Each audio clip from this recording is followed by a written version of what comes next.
السلام علیکم ورحمۃ اللہ وبرکاتہ اللہم صلی علی سیدنا محمد وعلی آل سیدنا محمد صلی اللہ علیہ وآلہ وسلم۔ پیاری بہنوں، اس ویڈیو میں ہم جانیں گے کہ درود کی عادت کیوں ضروری ہے اور قیامت کے دن اس کا کیا مقام ہوگا۔ دروشی پڑھنے کی روحانی فائدے، اللہ کی رحمت، گناہوں کی معافی، دل کا سکون، زندگی میں برکت۔ پیاری بہنوں، کیا آپ نے کبھی سوچا ہے کہ قیامت کے دن سب سے بڑی حسرت ہماری کیا ہو سکتی ہے؟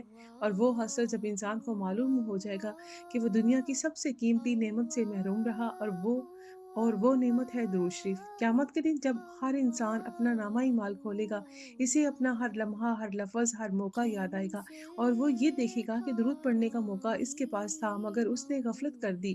اس کے دل میں ایک عجیب سا درد اٹھے گا، ایک حسرت کہ کاش میں نے درود شریف کو اپنا معمول بنا لیا ہوتا، کاش میں نے اس نور کو اپنی زندگی میں جگہ دی ہوتی، کاش میں نے وہ عمل نہ چھوڑا ہوتا جو مجھے نبی صلی اللہ علیہ وآلہ وسلم کے قریب کر سکتا تھا۔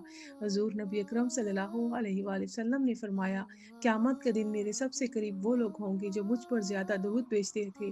ترمذی۔ پیاری بہنوں، سوچیں، قیامت کے دن نبی صلی اللہ علیہ وآلہ وسلم رحمت کے قریب ہونا یہ کوئی معمولی مقام نہیں، یہ وہ سعادت ہے جس کا خواب ہر مومن دیکھتا ہے، اور اس قرب کا راستہ نہ کوئی مشکل مجاہدہ ہے، نہ کوئی بھاری عمل، صرف چاند الفاظ اور محبت رسول میں درود پاک پڑھا جاتا ہے، دل سے محسوس کیا جاتا ہے۔ یہ وہ روشنی ہے جو انسان کے گناہوں کو دھو دیتی ہے، دل کو نرم کرتی ہے، روح کو سکون دیتی ہے اور زندگی میں برکتیں اتارتی ہے، ہماری اولاد کو نیک بناتی ہے۔ پیاری بہنوں، درود شریف کیوں پڑھتے رہنا چاہیے؟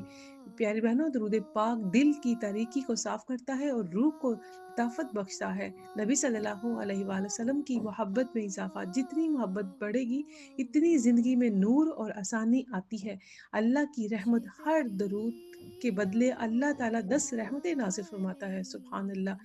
زندگی میں برکت، رزق، گھر، دل، ہر جگہ سکون اور آسانی پیدا ہوتی ہے، اور سب سے بڑھ کر قیامت کے دن شرمندگی سے بچا لیتا ہے۔